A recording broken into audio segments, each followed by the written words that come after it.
Okay. Hey, it's working.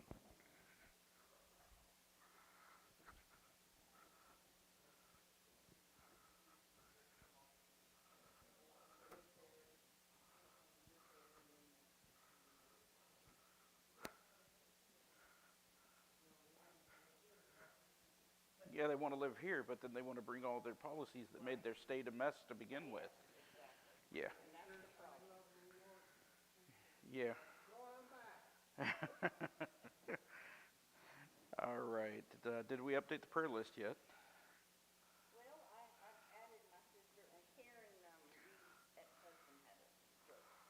Oh, okay.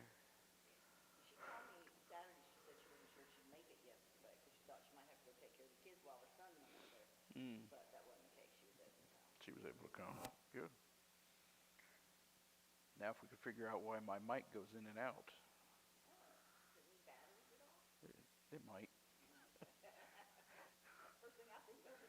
It might.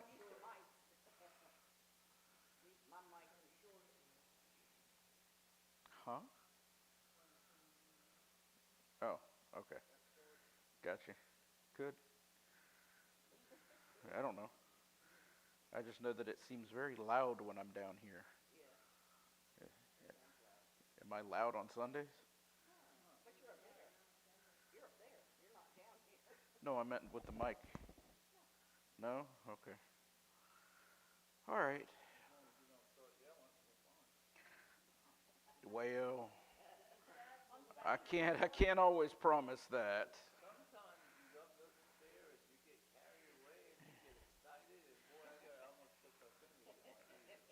Yeah, sorry.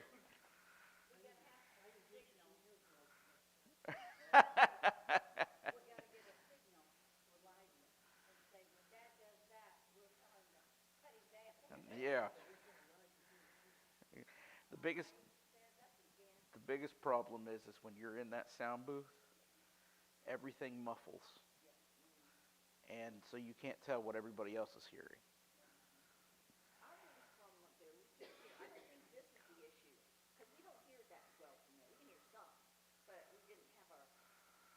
Yeah, Elijah found that for some reason, when he was out, somebody had accidentally muted the monitors.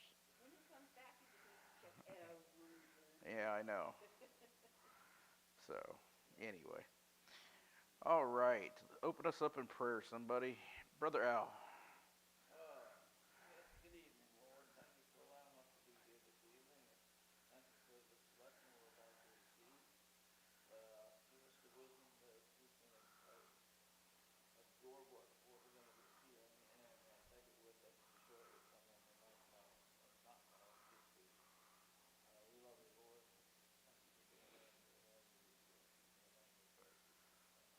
Amen.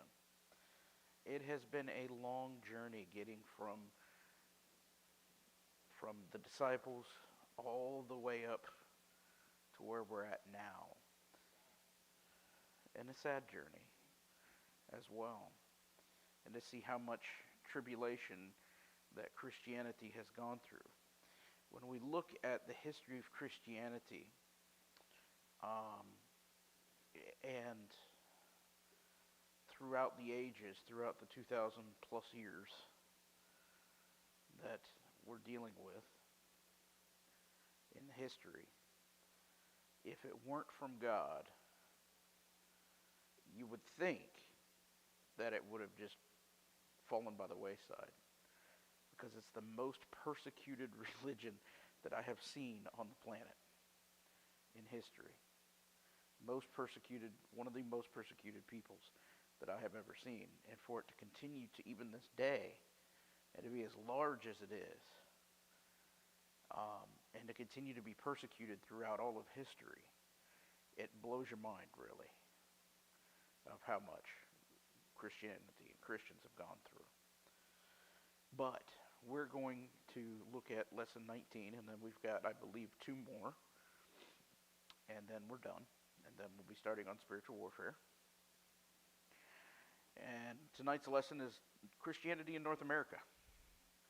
Franklin Jameson in 1907 said, "Of all the means of estimating American character, the pursuit of religious history is the most complete." Let's look at the Roman Catholics real quick in North America. Now, we've talked about them before, and we've talked about how they've increased in their um, missions due to the Reformation. And so let's look at it from the North American standpoint. The first Christians in the New World held worship in Latin. They were the very first Christians in the New World, but their worship was in Latin. They said the Mass and encouraged devotion to the Virgin Mary. Before the English settled permanently at Jamestown in 1607, a Catholic university and 2 theological seminaries were well established in Mexico City, and thousands of Indians had become nominal Christians in New Mexico. In 1523, the Spanish king, Charles V, described the conversion of the Florida's Indians as the chief motive for the expedition there. Everywhere the Spanish soldiers went, priests and friars went too. In 1537, Pope Paul III issued a formal declaration called the Sublimis Deus, in which he stated the Indians were indeed people and able to become Christians. Before that, there was an argument as to whether or not the Indians were actually people. Can you believe that?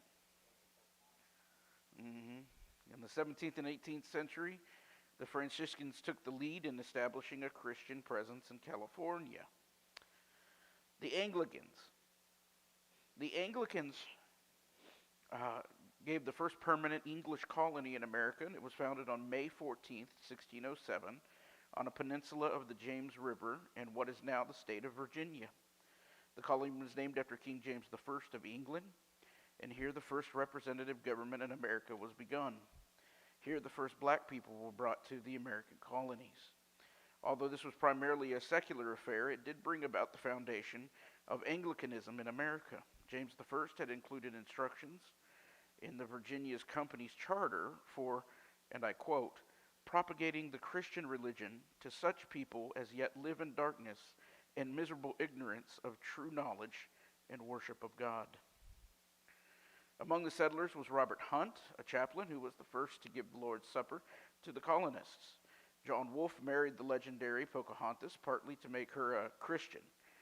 And I quote, "to which I will daily pray to bless me, to mine and her, for her eternal happiness."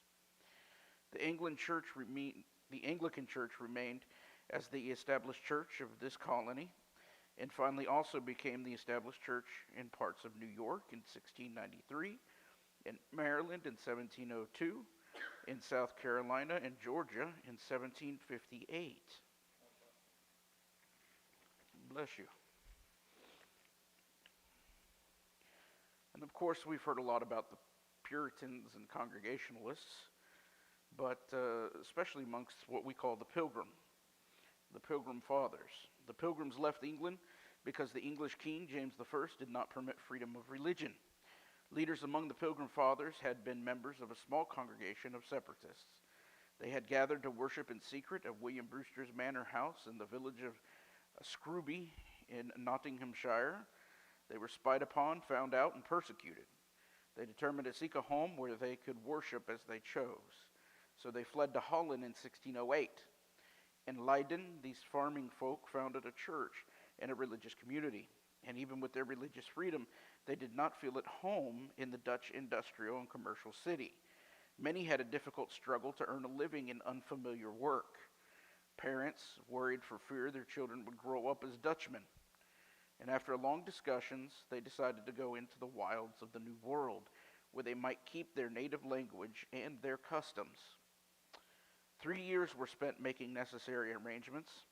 They obtained a patent from the Virginia Company of London to settle in the territory then called Virginia. Lacking money for supplies and expenses, they contracted with a group of merchants to finance them. In return, they were to work for 7 years and share their output with the merchants. The group from Leiden sailed to England in a small ship, the Speedwell, which they planned to use for commercial fishing in America. And finally, they embarked the Mayflower in Southampton. It was September 16th, 1620, nearing the season of westerly gales and fall storms, when the ship finally set sail for Plymouth, England. Captain Christopher Jones was in command. And he writes, the Pilgrims finally reached land at a point considerably north of Virginia, where their patent called for settlement. Thus, they were outside the jurisdiction of the London Company. Some form of government was needed, since a few of the strangers were threatening to use their own liberty on landing. Before the ship anchored, they drew up the Mayflower Compact, and it was a type of church covenant adapted for civil purpose. All men known to be of age signed it, and it reads as follows.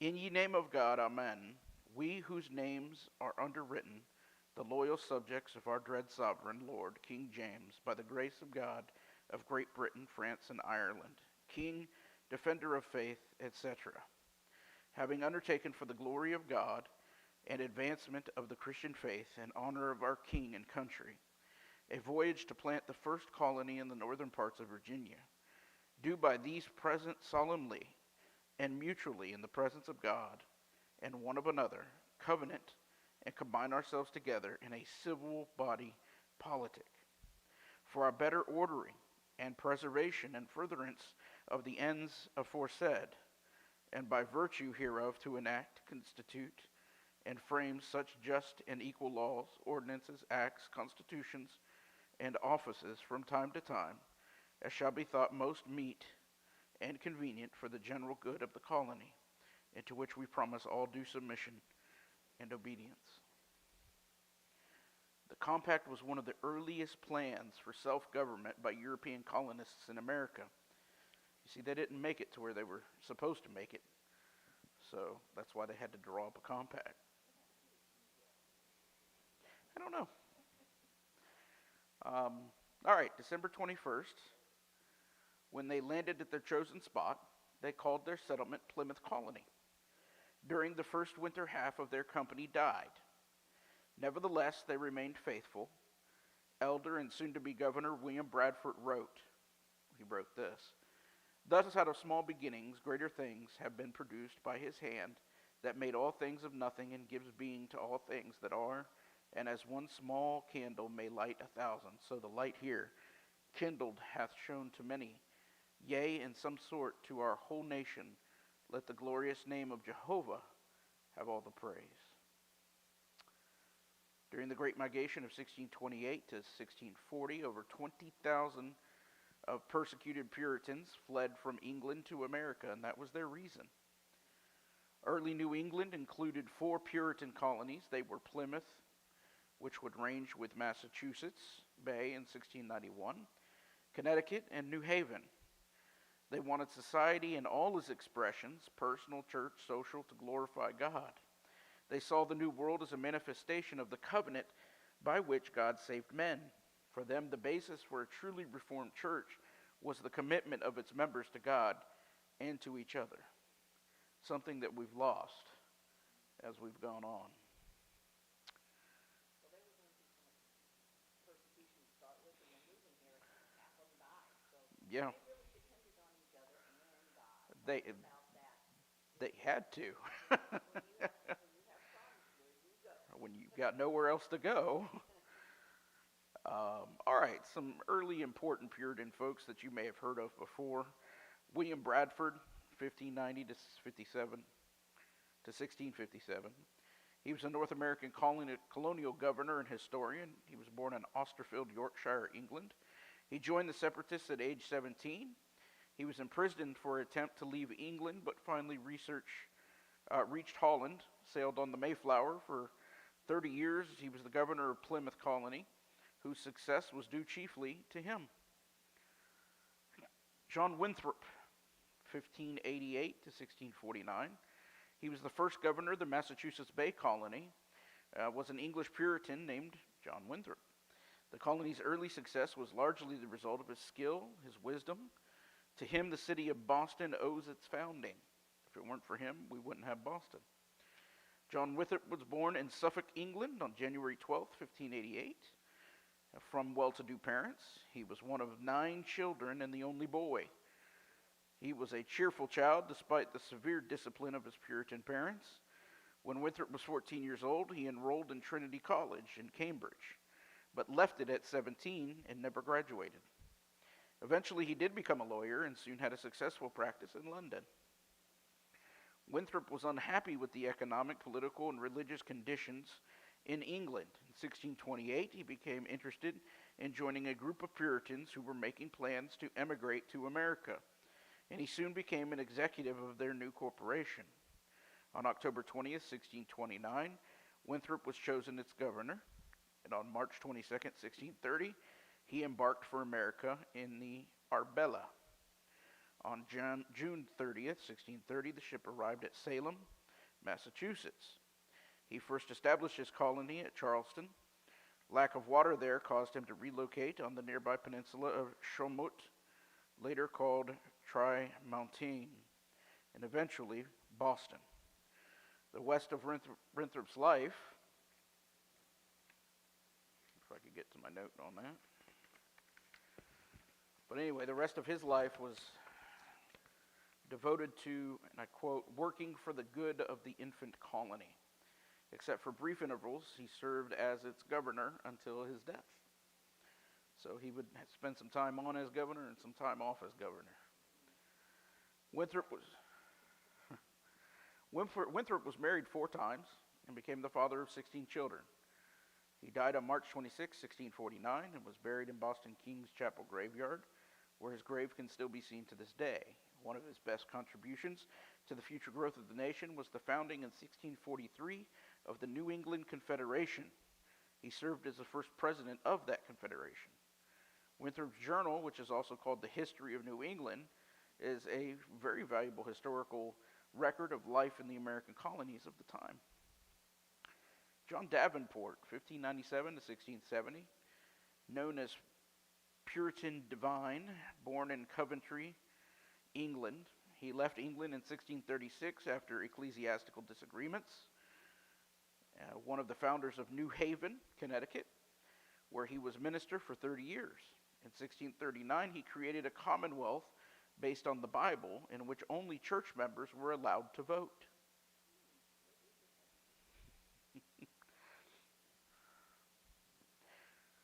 Yes, but this went into daily life, not just matters of the church. So it was more political. You had to be a church member to vote in your politics. Baptists. Now, we know there's all kinds of Baptists out there, right? So let's look at generalities at first. The Baptist churches, as they exist today, grew out of the Puritan revolt against the Church of England.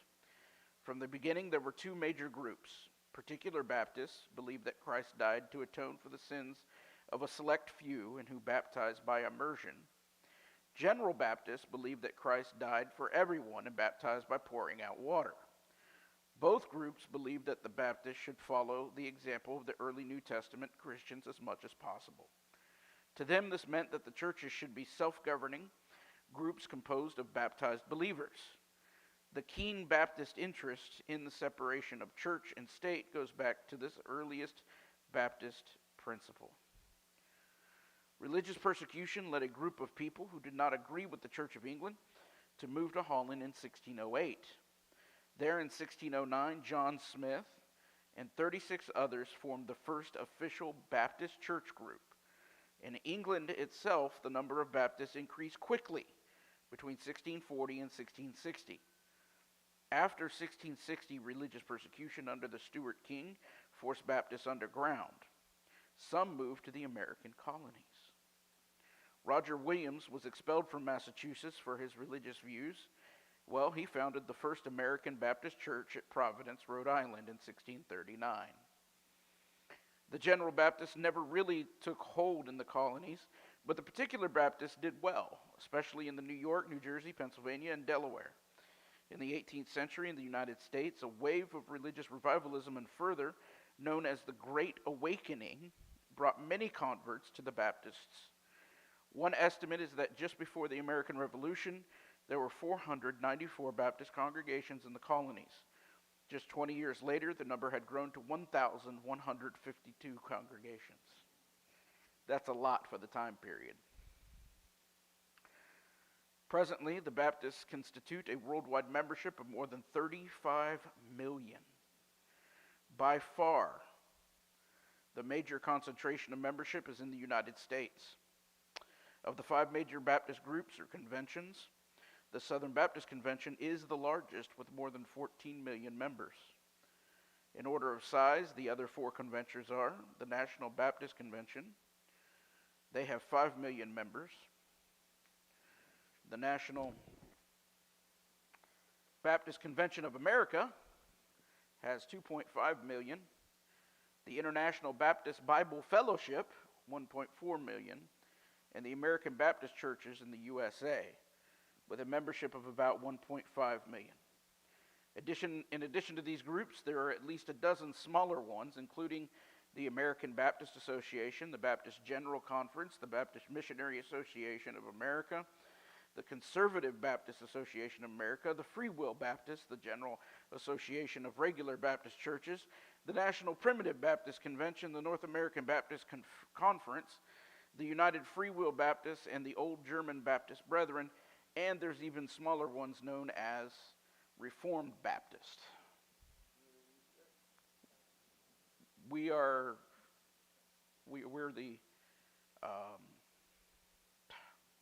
We're Southern Baptist, so we're actually the largest.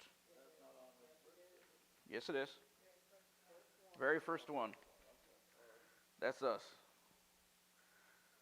Over 14 million, I believe. At least there was at the time of this writing.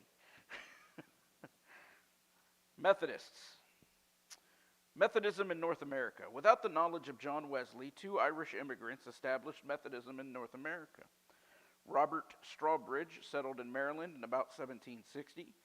Philip Embry went to New York about the same time. In 1766, a British soldier and lay preacher, Captain Thomas Webb, began organizing societies in New Jersey and Philadelphia. When Wesley heard of these activities, he sent 4 preachers to the colonies. One of these, Francis Asbury, became the foremost leader of the movement in the United States and the real founder of American Methodism. He arrived in and traveled an average of 5,000 miles a year on horseback. Ouch. During the American Revolution, Wesley damaged his cause in North America by siding with Britain. Asbury, however, saved the situation by aligning himself with the new American Republic. Once independence was won, it became necessary to form an American Methodist church body. Wesley sent Thomas Coke, an Anglican clergyman, to the United States as superintendent of the new organization.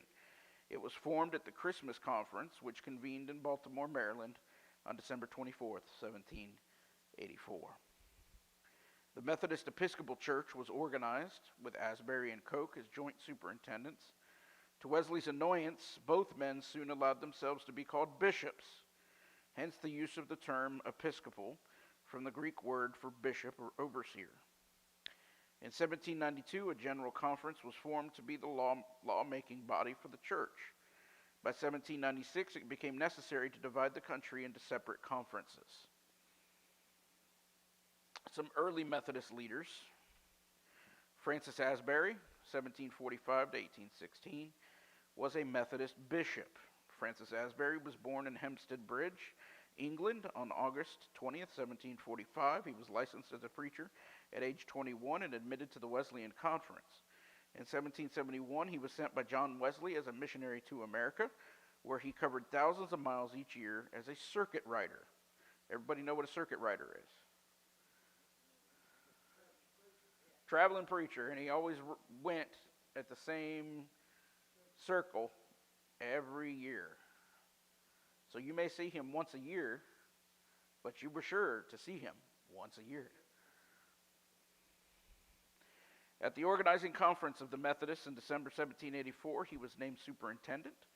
In 1785, he was consecrated a bishop, becoming the first bishop of the Methodist Episcopal Church to be ordained in the United States. He in turn ordained more than 4,000 Methodist clergymen. That's a lot of people. The early growth of American Methodism was largely the result of his strenuous efforts. He died in Spotsylvania, Virginia on March 31st, 1816. Now, these next two guys are well known in their particular denomination or conferences. First guy is called Thomas Coke, and he is not the inventor of Coca-Cola. I just want you to know that.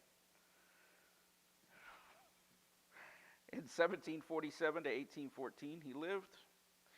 First bishop of the Methodist Church and founder of its worldwide mission work. Thomas Coke was born in Brecon in Breconshire, Wales, on September 9th, 1747.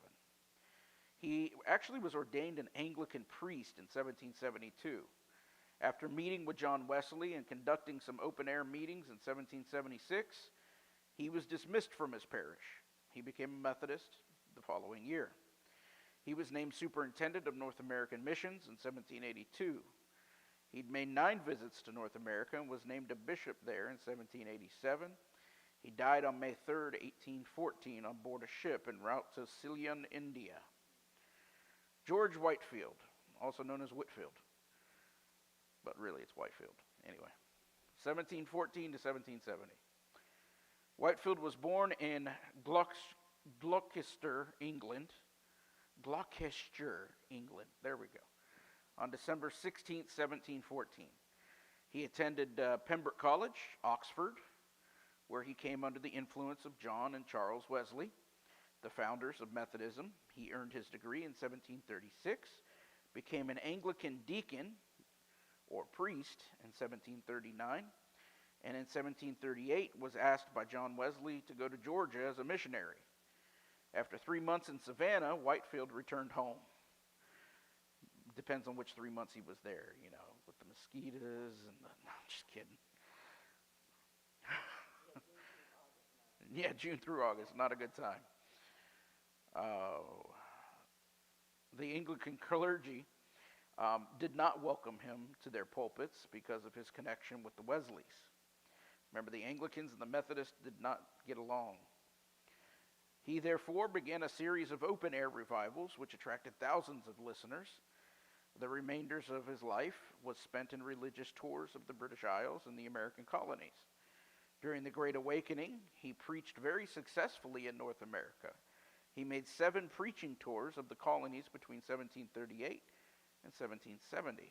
In America, he became influenced and attracted by Calvinist theology, which created a major theological conflict with John Wesley, who remained a fervent Arminian his entire life. In 1753, he compiled a hymnal, and in 1756, he opened the Congregational Chapel that bears his name on Tottenham Court Road in London. His work in the colonies is said to underlie the founding of about 50 colleges and universities, including Princeton and the University of Pennsylvania. In 1769, he returned to America. He died in Newburyport, Massachusetts on September 30th, 1770. 19th and 20th century. Let's look there. I think all the founders of most of the universities would be cringing to see what became, because they were all founded. Yeah, they were all founded to train up clergymen. That was the whole point. During the 19th and 20th centuries, there were several splits within Methodist Episcopal Church. The most serious took place over the issue of slavery. The Convention of 1784 had outlawed slavery in the church. As slavery became entrenched in the South, however, it became necessary to modify this position. By the 1840s, as the United States was itself becoming seriously divided over slavery, so did Christian denominations. The Methodist Episcopal Church, South, was organized in May 1845.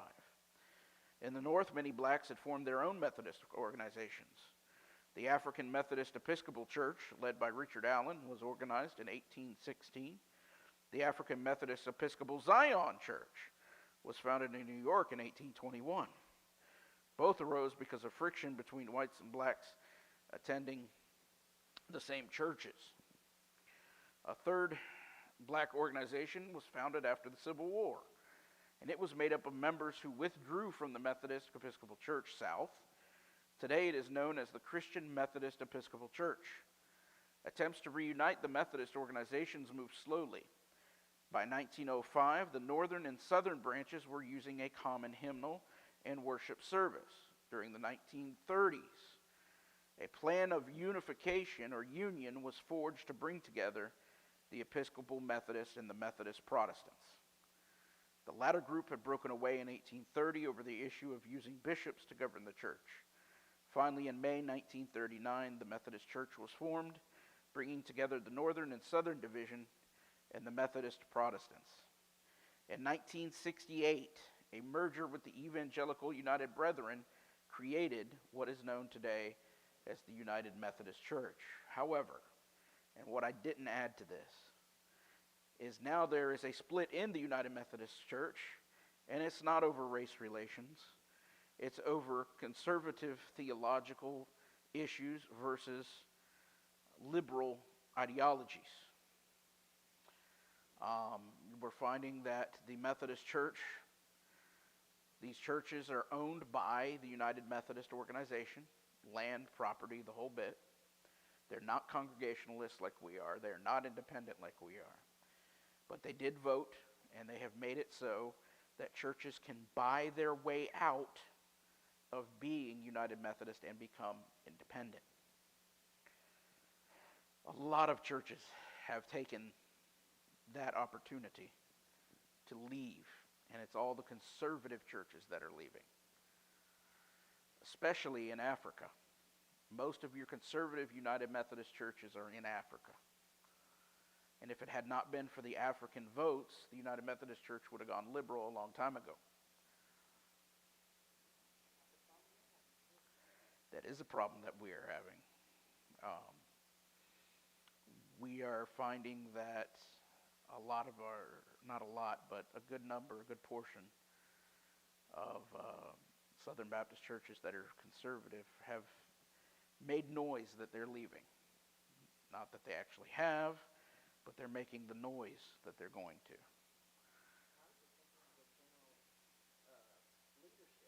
Oh, the general leadership of our Southern Baptists, like the International Mission Board, and yeah, there's so much going on. Like how can the church stay together? Right. Group like that, really, so I can understand that. Well, it really bothers me when I receive an email from the International Mission Board begging for money, and I know that it's not going to where they say it's going. Less and less money is going to the actual missions and more to overhead. Yeah, new mosque. I remember that. You know, as long as I can remember, our Methodist church at home was always United Methodist. Yeah. They had most as long as I can remember. Back probably when I was 6 or 7. By 1905 is when they started to come together. 1905 in that area. Yeah. You're saying here in 1968. That's when it was finalized. That's when it was finalized. There were United Methodist churches before then. Well, everybody became United Methodist at that point. Before that, they were coming together. There were United Methodist churches, but there was also those going by another name. By 1968, they all changed their name to United Methodist Church. I'm sorry, that wasn't clear. Yes, but in '68 they did merge with the Evangelical United Brethren. Now, when did they drop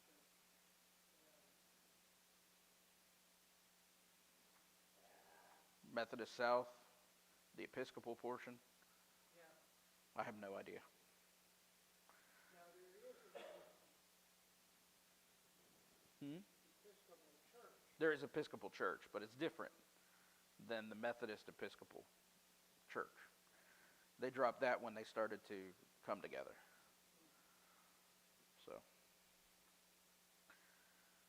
So we have all that.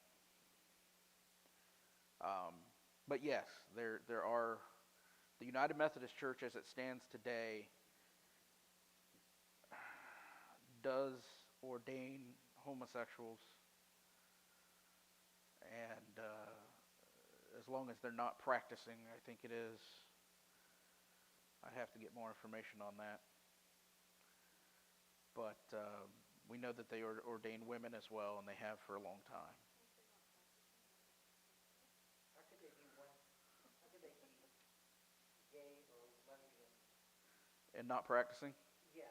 That's what I just said. I guess they don't have a girlfriend or boyfriend. Well, and you know what? That's what God would want them to do. That's a good. I feel like, Yeah. I feel like Are that's, you admittedly,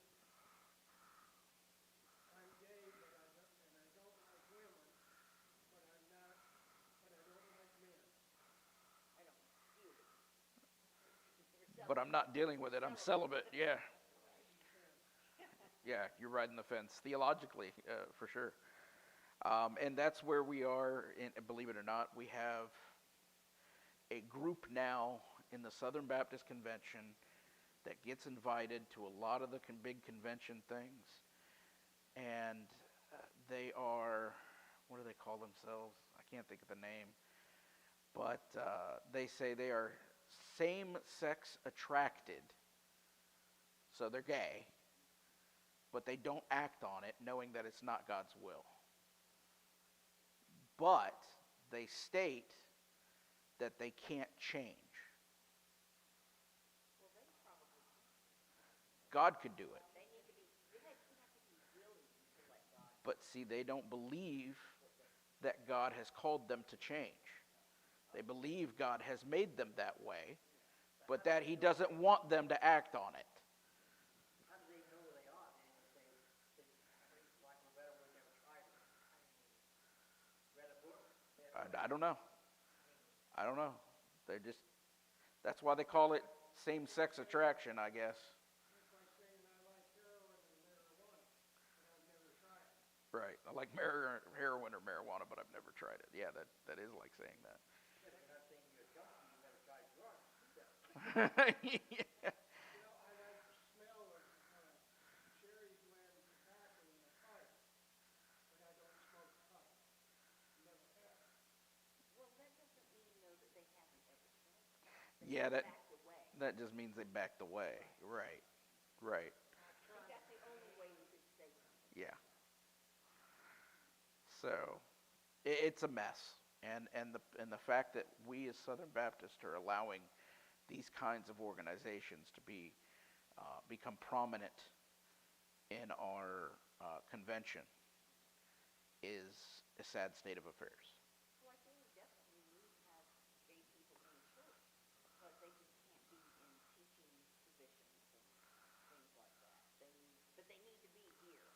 Well, they need to know Jesus. They need to know what they're doing is a sin, just like any other sin. And if they don't know the sin, that's good, but boy, can Jesus turn you around from whatever it is. Yeah, Jesus can turn you around, Read it and have to give them your, that's hard. but An alcoholic, to be cured, you gotta admit that you're an alcoholic. Or a chain smoker. admit you have a problem. Yeah, That's right. a problem.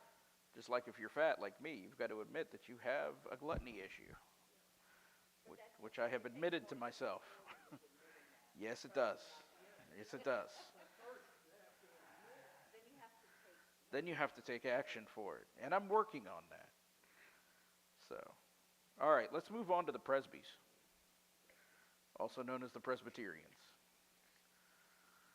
Presbyterians, they are Scottish-Irish immigrants from Ulster, brought Presbyterianism to the British colonies of North America, beginning in the late 17th century.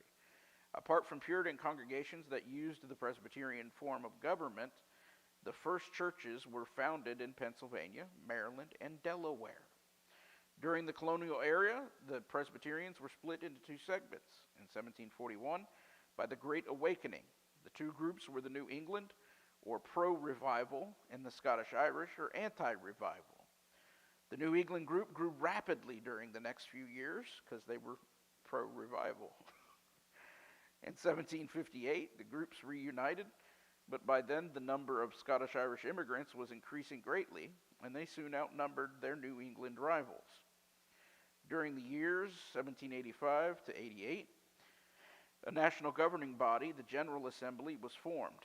By the end of the new century, Presbyterianism in the South was predominantly Scottish-Irish and pro-slavery. Its counterparts in the North were either pro-slavery or neutral. But in New England, there was strong opposition to slavery. In 1861, the South Branch seceded from the Union. After the Civil War, a reconciliation proved impossible, and each went its way for many decades. The Northern group was troubled by a fundamentalist controversy, and this conflict resulted in another secession and the formation of the Orthodox Presbyterian Church in 1936. There are today at least 9 different Presbyterian bodies in the United States. The largest is the Presbyterian Church USA. The present organization dates only from June 10th, 1983. When the Presbyterian Church in the United States, or Southern Presbyterian Church, merged with the United Presbyterian Church in the USA, or Northern Presbyterian Church, to heal a breach that had been caused by the slavery issue. Other Presbyterian bodies are the Associate Reformed Presbyterian Church, the Bible Presbyterian Church, the Cumberland Presbyterian Church, the Presbyterian Church in America, the Reformed Presbyterian Church, Evangelical Synod, the Reformed Presbyterian Church of North America, and the Second Cumberland Presbyterian Church in the United States, formerly the Colored Cumberland Presbyterian Church.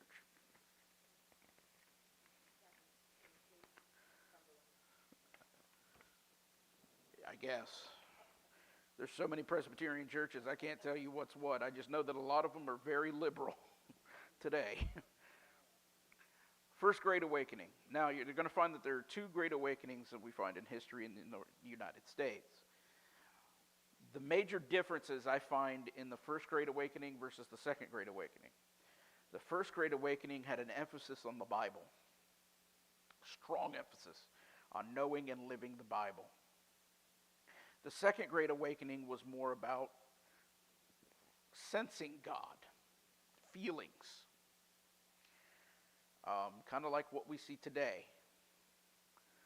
Well, I don't feel God, so he must not be there.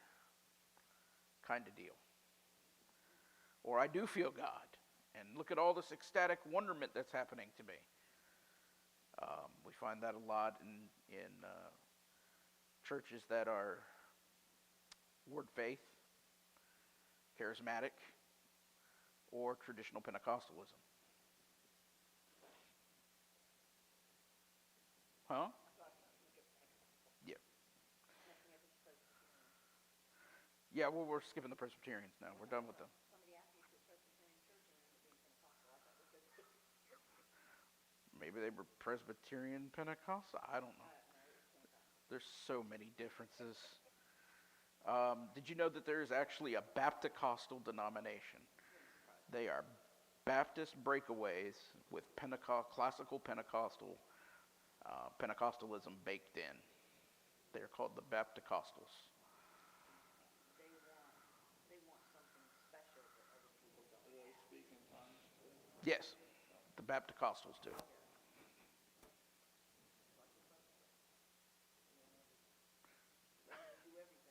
do. Yeah.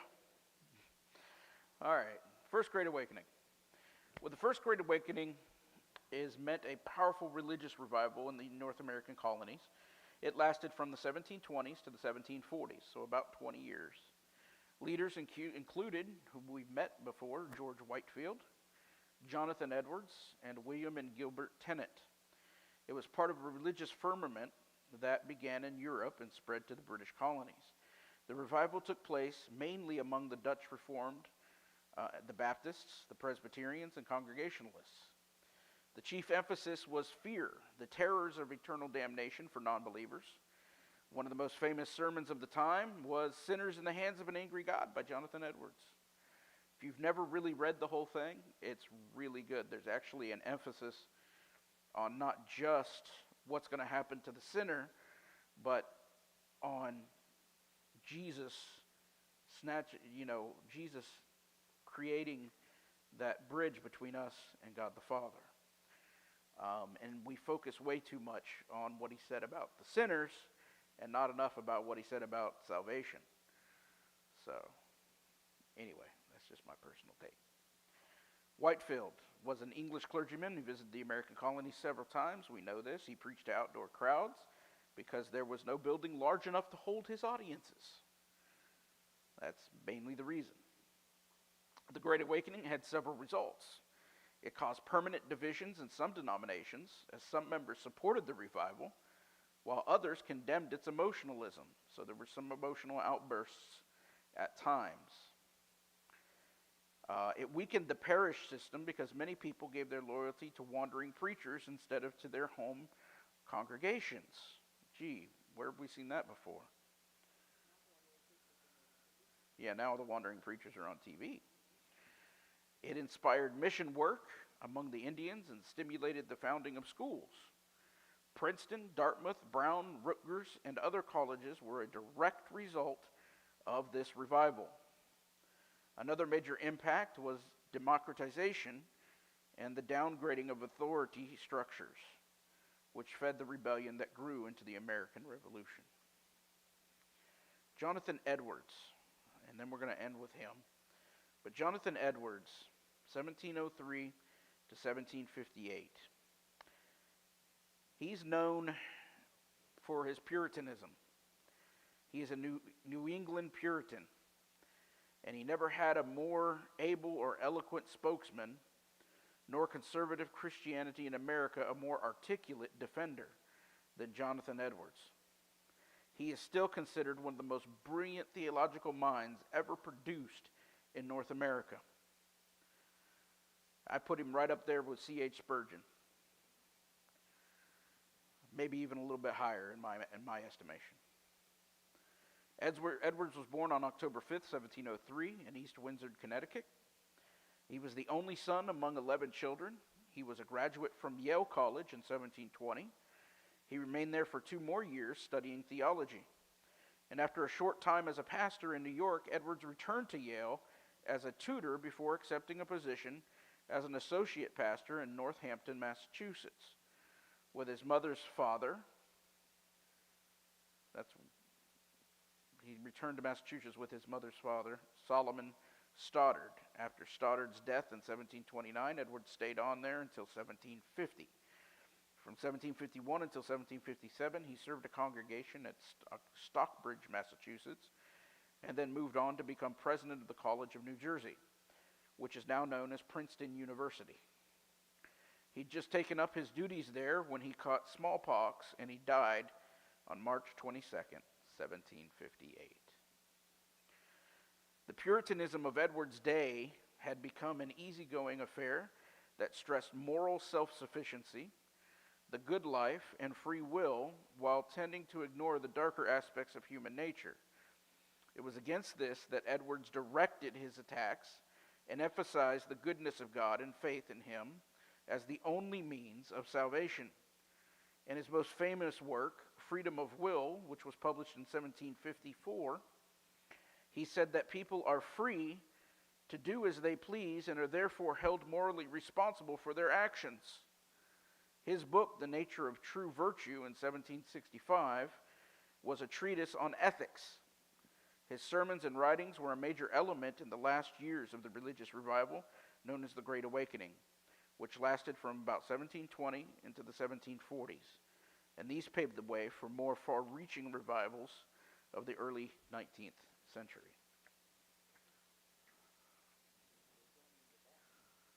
Yep. Hopefully next week we'll hit the second Great Awakening, and then kind of start to wrap it up a little more. Any questions over what we've gone over?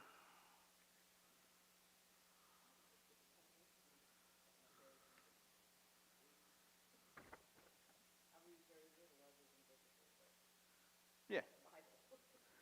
Yeah, it's very interesting to see where we've come as Christian denominations in the United States.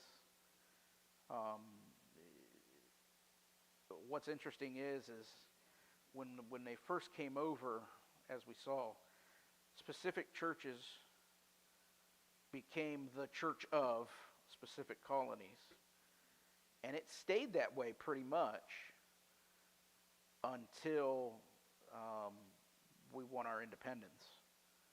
And then there was a, you can go to any church you want to go to kind of deal.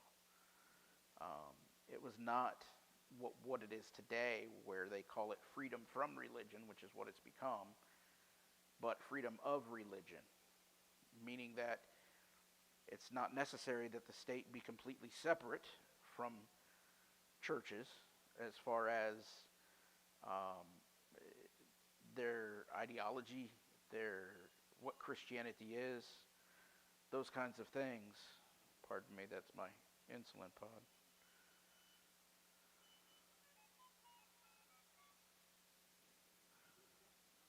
No, it says I'm running low. But it was never meant as a way to separate, completely have a secular government completely devoid of the principles of Scripture. That's not what separation of church and state was. Separation of church and state said that the state should take its nose out of the church's business. Okay? But it's not been that way lately. It's been the government versus the church. It was never meant to be that way. It was meant to be the government is run and they're pulling their people from churches to run the government. Okay? And those principles carry over. But they don't have official churches that they support and that they give money to like they do in England. If you want to be a Methodist, you can be a Methodist. If you want to be a Baptist, you can be a Baptist and not be persecuted. Whereas at this time over in England, you couldn't be some of these other groups.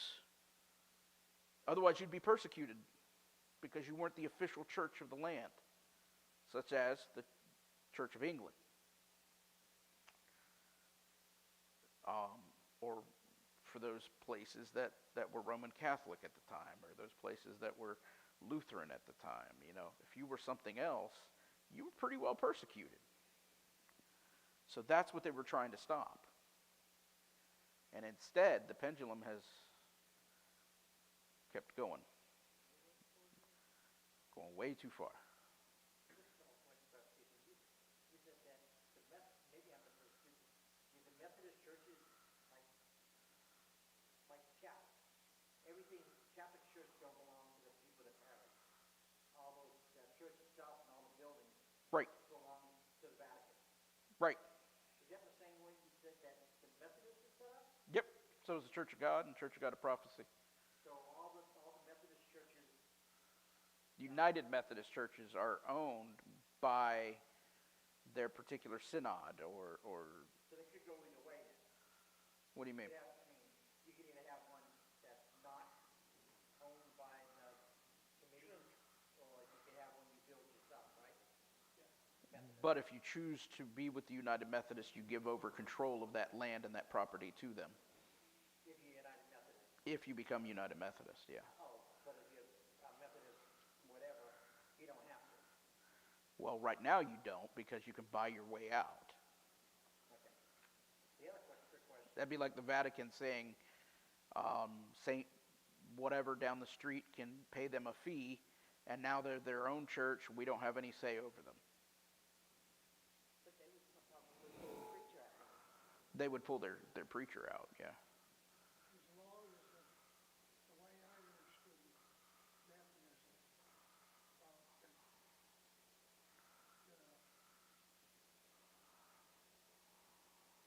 the association owning the property and the building, the Methodists had to supply the association with preachers and missionaries and monies. Yep, in order to be in good standing with the United Methodist organization. But now our church of home bought the property Hmm. But it was always a United Methodist Church.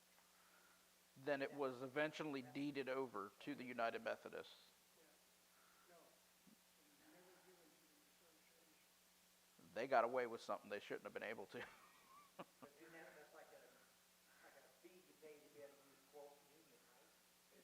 It's like paying, owning, you own the property Like paying royalties. on a lease purchase, Yeah, but the purchase, the, the, the lease, the lease has no end. basically. It's an open lease. It's not a 20 or 30 or 40-year lease. It's an open lease. They own the property forever. Yeah.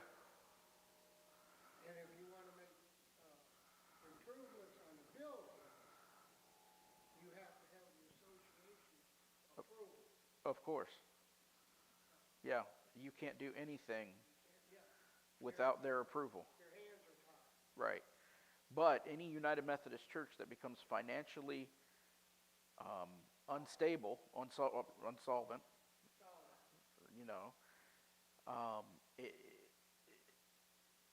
they can choose to shut that church down, call in the lease, as it were. And they do a lot of them. That's why we had our preacher for about 30 years. Yes, because Because we weren't controlled by the association. if you were a Methodist church that wasn't controlled by the association at the time, I guess, but I'm just saying the way it is now. Now, when they bought the property to build a new church, after it was built, they gave the old church to the county, and they made it a county library. And that was probably done with the blessing of the United Methodist organization. So, yeah, it's a mess. Another real quick question, if I can ask real quick, like the last one. There's so many Presbyterian organizations. Uh-huh. What was like a governing, I mean, I know some of the things that broke away from the Roman Catholic was they felt females should be able to be clergy, and of course they didn't, so that was separated some of the churches for some of it, and one of the reasons. What were some of the underlying things that, there's so many Presbyterians out there, but for some reason they're different? Well, it's the same reason we have so many Southern Baptist churches. Okay, why did it, I mean, Well, somebody got mad, and they started their own. you're picking some. Some allow abortion, some don't. Some allow smoking, some don't. Today, Somebody moved to sprinkler. yeah, I mean, is that yeah, like the idea? yeah. And for example, um, some Baptists at this time, we talked about General and Particular Baptists. General Baptists believed in sprinkling. Particular Baptists didn't. They believed you had to be dunked. Southern Baptists believe we have to be dunked because the word baptizo literally means to immerse in water. That's why we do that. When we were going through the school, he did that joke that you do about, oh, I'm such a. Yeah. Last week's joke. Yes, when we were going through all the different divisions, it's like, okay, no, you can't do this, and you can't do this. Yeah. That's crazy. Yeah. But that we just went through history of where that's what it sounded like was that joke. Exactly, yeah, that's Yeah. what came to my mind.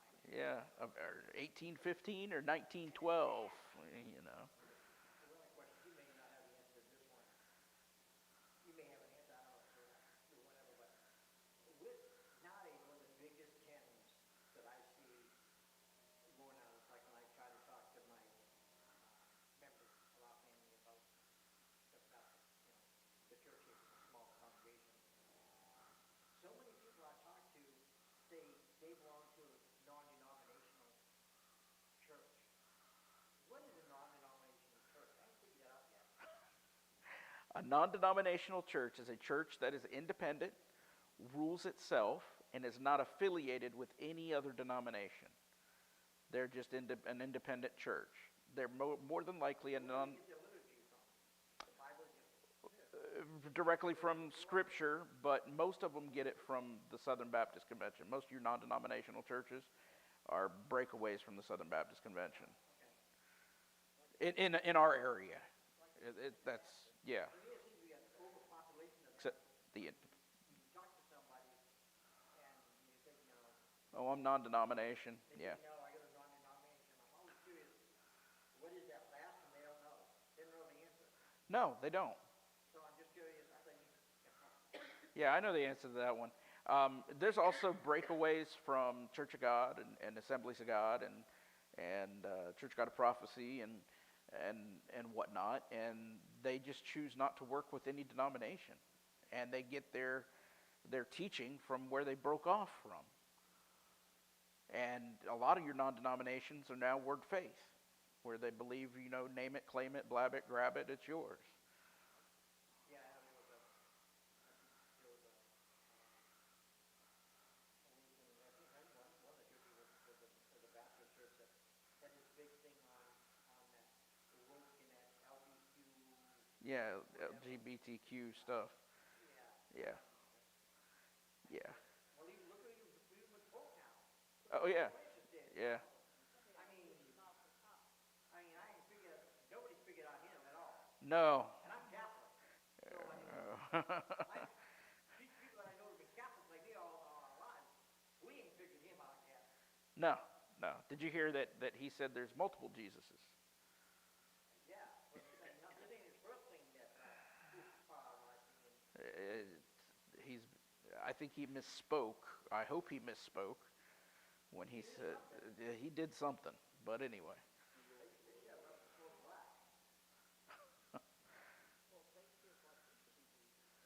Yeah, that's true.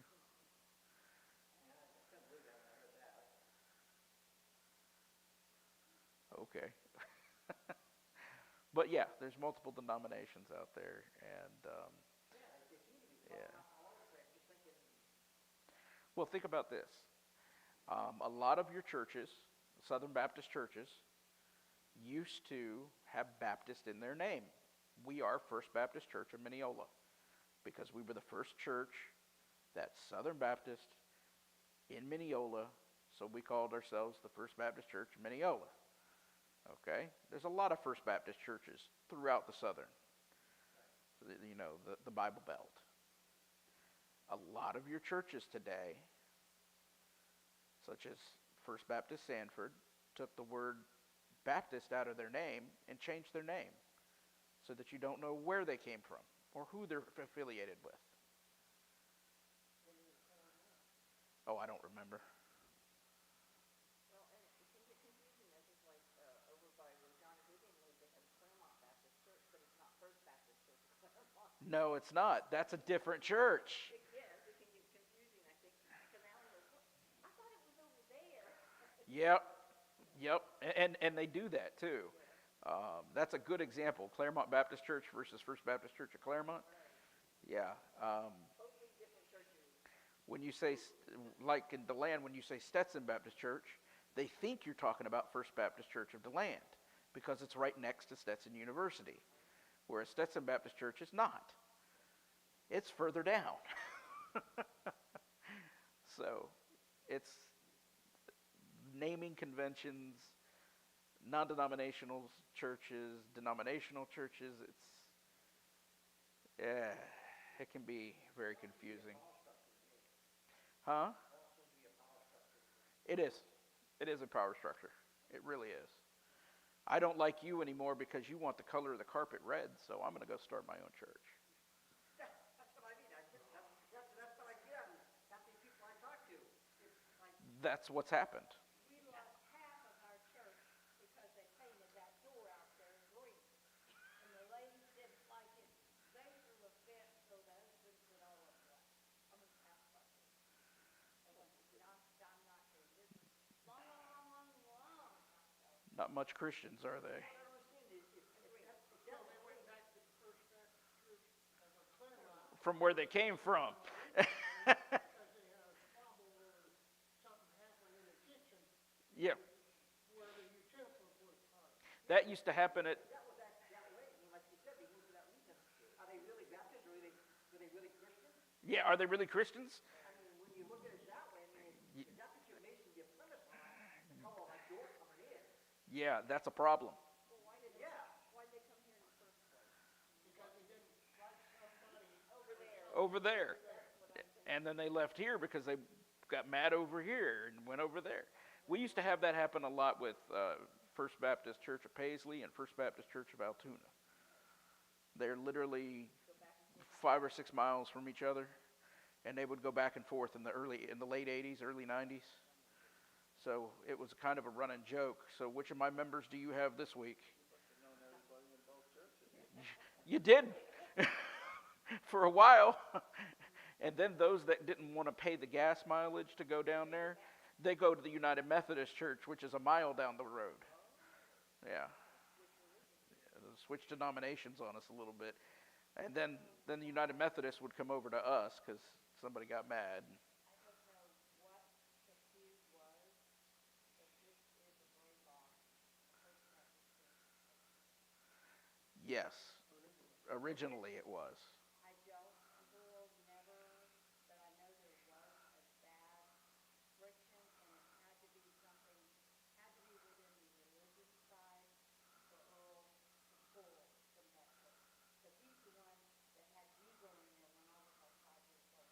He had a Yeah. man come pick me up. Yeah. So so it had to be within the religious part, not doors or something. Yeah, it had to be something of substance. Right. It didn't come from Something of substance. Yeah, I mean, it had to be that. I never mentioned Well, back then, usually people with honor didn't mention it. they didn't, but I thought maybe years later, but I never thought about asking. I just, Yeah. I knew that it had to be something really within the religious type thing. Doctrine. Yeah. Yeah. Yeah. We had a pastor that wanted to change us from, Southern Baptist. yeah, wanted to, he wanted a different Southern Baptist or something different, and the congregation said no. Baptist Church, Southern, we're staying. So he left, never even went back. That's what he wanted to do, so he changed.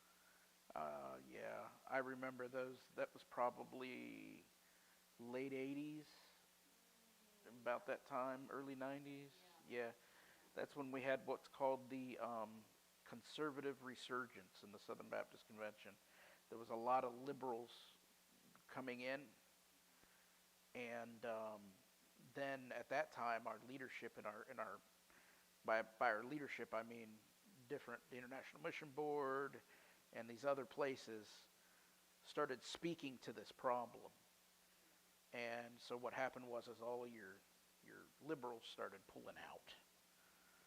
And they formed their own denomination, and I don't even think that denomination exists anymore. Today there is. Back then there wasn't. Today there's a lot of liberals. Yeah. Today we got a lot of liberal things going on in the convention that I'm not particularly happy with. Like we did to get our roof, Yeah. of course we had to pay it back, it's not like a freebie, but still, Yeah. Yeah. sometimes it's difficult, like the way things are now politically. Politically. Yes, to get, and they charge you as much, I think they charge you more. Oh yeah. Yeah. They charge you more because you're a church or because they see you as a business. And it's no longer what can we do to advance this group, this body of believers, to advance the kingdom. Now it's what can I get out of this group of people? And it didn't used to be that way.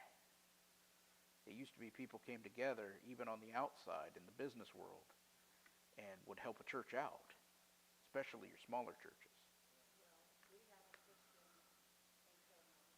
we had meetings with survey out there. Mr. Blackman did not charge us nothing. And that's unusual today, and that's a blessing. That's a blessing right there. That was a blessing for everybody. Yeah, it was. I was floored, because I asked him, I said, when do I go to where you get that? And he told me. Don't worry about it. Yeah.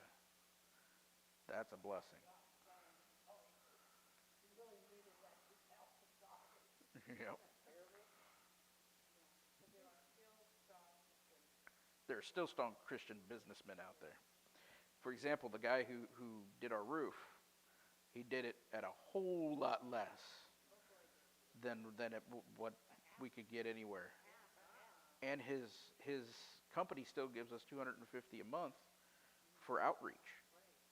And we use that for our banners and things of that nature, things that reach out to the community. That's where that money goes. You see, Joel had gotten a quote for $128,000, and this guy did it for $60. Yeah. And then he gets $250 every month automatically into his account, and for outreach. Yeah. There's a few out there. And if it weren't for that 250, we wouldn't be able to get the banners, the outreach cards that we have. You know, the you're invited cards. Speaking of, I've got some new ones out there. You're invited. So I've got those out there, and I've got some in my office as well. I thought too late about it, but what I need to do is get some Christmas cards and put like we had the little booklets back there. Won't you have anything like little booklets like that for Easter and we can get some Easter cards and just distribute them to the mailboxes in my neighborhood? Well, you're not allowed to put them in the mailbox. Oh, you're not? That's considered illegal. If I put it in a car, That's considered illegal unless it goes through the mail system. you got a stamp. You got to have a stamp on it. Okay, well, I can do that. There you go. That means I have to have an address too. Yeah. They, The names of the people. I did that once. Took a piece of tape for an upcoming revival we were having at a church, and the mail carrier took them all down and brought them to me and said, "You cannot do that. You can leave it on their front door, but you cannot touch that mailbox." Well, I wish they'd teach the people to put mail in the right mailbox. Yeah, me too. We are getting tired of taking all the back of soft pheasants. Almost every week there's testing something back. I know she does. UPS is getting worse than the mail. Yeah, well, we saw Amazon today. They made it to the right house. I was impressed. We tried to do it. Got a letter yesterday, had somebody else's name on it, and was all addressed. Yeah, that happens a lot. But they Now, need that's it, the so one we I had to got right return it. now. And I opened it, not even That's what thinking. we got right Yeah. now. Somebody else's address. I mean, somebody else's name, our address. Right. It should be north, not south. I think Oh. it's across Oh, the no, they road. had my address It was the completely correct right. address. Yes, that's what we But it was a different That's person. what was us, a different name, our address. But I believe it's the box goes to north, not south. Well, this was actually for somebody who lives in Monteverde. Monteverde, not even here. 455 on Monteverde. Wow. It was from Tallahassee. Wow. And they were charging them for some kind of property or something. So Wow. we said, well, they need that. So Alan taped the thing all back up. Yep, with and the sent wrong- it back. You know, wrong address. So, yeah. Return to sender. Return to sender. Post office box. That was supposed to send it. Yeah. All right. Well, let's pray. Heavenly Father, we thank you for tonight. It's been a good discussion. We ask that you would bless us as we leave this place, Lord, that you would bring us back safely on Sunday. And we praise you and thank you in Jesus' name. Amen.